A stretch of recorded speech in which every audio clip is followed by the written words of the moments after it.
Damn, baby. That was so good. Twice last night and again this morning, I said with a grin. I think you've outdone yourself. When was the last time we slept together 3 times in 12 hours? Amy chuckled, snuggling closer to me. Since the babies were born, she replied with a teasing smile. This empty nest thing has its advantages. I hugged my wife of 20 years, feeling a warm surge of love for her. I still miss the girls, she continued, but it feels so good to just be here with you. The last 22 years flashed in my mind, dating, falling in love, and finally marrying Amy. Then came the girls, born a year apart, transforming us into a family. They grew from playing with dolls to riding bikes, from soccer matches to boyfriends, and then to driver's licenses and graduation. Suddenly, they were hundreds of miles away, living their college lives, leaving Amy and me with an empty nest. I kissed the top of her head, my heart full of gratitude.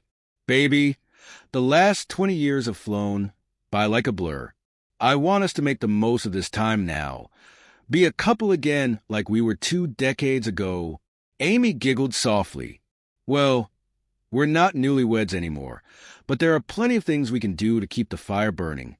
Her words filled me with contentment. As I gently stroked her hand, enjoying the feel of her soft skin, she purred in appreciation.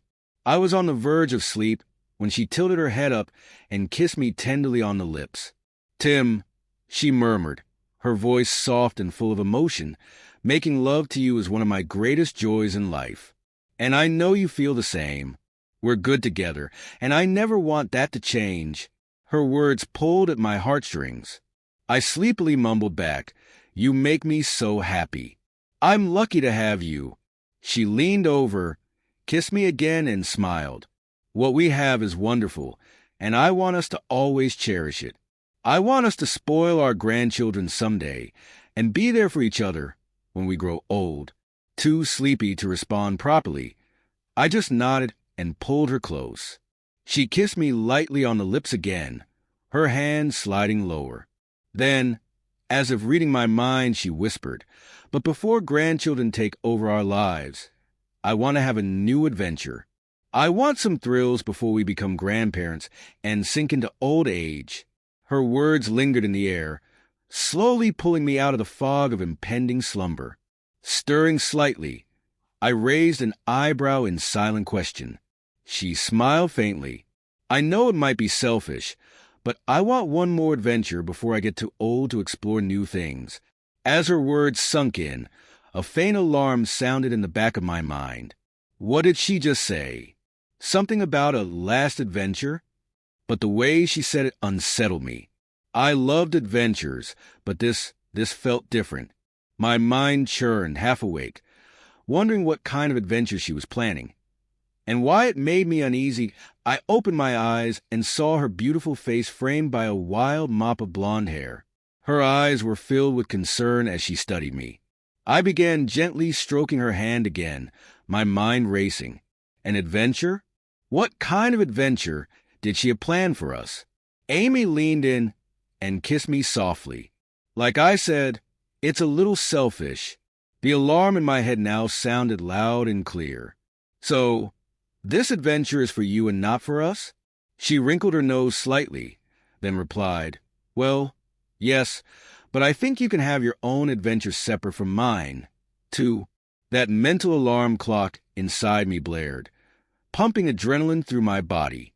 I braced myself against the headboard, pushing Amy away slightly as I focused on her, my heart racing. Amy, I said firmly, my voice low, stop beating around the bush.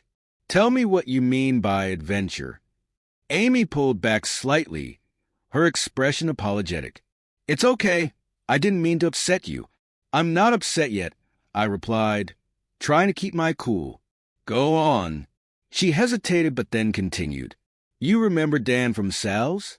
He was bragging about the sailboat he and his brother Rob bought last month. Susan, my cubicle neighbor, went sailing with them for the weekend. She said it was great, and she wanted to go again. I said it sounded fun, and I guess she told Dan that because he invited both of us to join them next weekend. I stared at her, trying to process what I was hearing. So, some guy I've never met just invited my wife to go away for the weekend with him. Well, yes. And with Labor Day on Monday, it'll be a 3-day weekend. She said this casually, but I felt my chest tighten. I thought it would be fun, just one weekend. I shook my head. That's selfish. You're telling me you want to go off on a sailboat for the weekend with a guy you barely know? I didn't say anything about sleeping with him, she replied defensively. I was already on edge. What makes you think these guys would invite 2 women to spend the weekend on their boat? My voice rose slightly. Did Susan tell you what she did with them when she left? Amy looked down at the bed, clearly uncomfortable. Yes, she had sex with them, but that doesn't mean I should. Oh, and her story about floating around, lying on the deck, and then sleeping with her brothers has nothing to do with your desire to be there with them. My voice shook with frustration. Amy, it's not just about the boat. It's about the company you want to keep. You're telling me it's just one weekend. She sighed. You can spend the weekend however you want, and then we'll just forget about it. I couldn't hold back my anger. Forget about it? How can you even suggest this? You've already got an adventure plan, and I'm the one left to figure things out. I'm not interested in having some kind of adventure with anyone but you. Amy's eyes were soft with regret as she reached out, her voice barely a whisper. I'm sorry, Tim. I think I just got caught up in the excitement of Susan's story. It sounded like such a grand adventure. I didn't mean to hurt you. For a moment, I felt my anger dissipate, but it didn't take away the ache in my chest. I was as happy as I've ever been just holding you in my arms, content and confident in our love, in our marriage. But now I know it was just a fantasy. I deluded myself into believing that you were as committed as I was. But I was wrong. She shook her head quickly, her eyes wide with desperation. No, Tim, it's not a fantasy. I really love you, and I always will. Please don't think I'm any different. I stared at her, still reeling, but part of me wanted to believe her. You're right. I don't want to lose you. I'm so sorry. I don't know what I was thinking. Hell, I probably wasn't thinking at all. Please ignore everything I said. Amy's voice trailed off as I walked into the bathroom. I closed the door and locked it, needing a moment to process everything. Standing under the shower's warm stream, I tried to wash away the remnants of our earlier conversation. My mind still buzzed in shock, unable to understand how Amy could suggest such a thing. How could she think I would agree to something that felt like a betrayal? When I finally emerged, I saw Amy lying face down on the bed, sobbing uncontrollably. Her beautiful face, usually so strong and composed, was now flooded with tears. I sat down beside her, and she pulled herself up, pressing her trembling body against mine. I wrapped my arms around her, stroking her back as she cried, trying to comfort her. Amy, I whispered, my voice heavy with hurt. For 22 years, you made me believe in us, in our relationship. I thought we wanted the same things, that we had the same desires. I never once doubted you. Until today. Oh, my God, Tim. She sobbed, I'm so sorry. While you were in the shower, I was thinking about what I said, about what I was planning. I asked myself how I would feel if you were the one who said that 2 girls had invited you to go swimming this weekend. I felt sick. It was selfish, childish. Like I was an immature teenager, not a wife and mother. I feel so stupid, so ashamed of myself.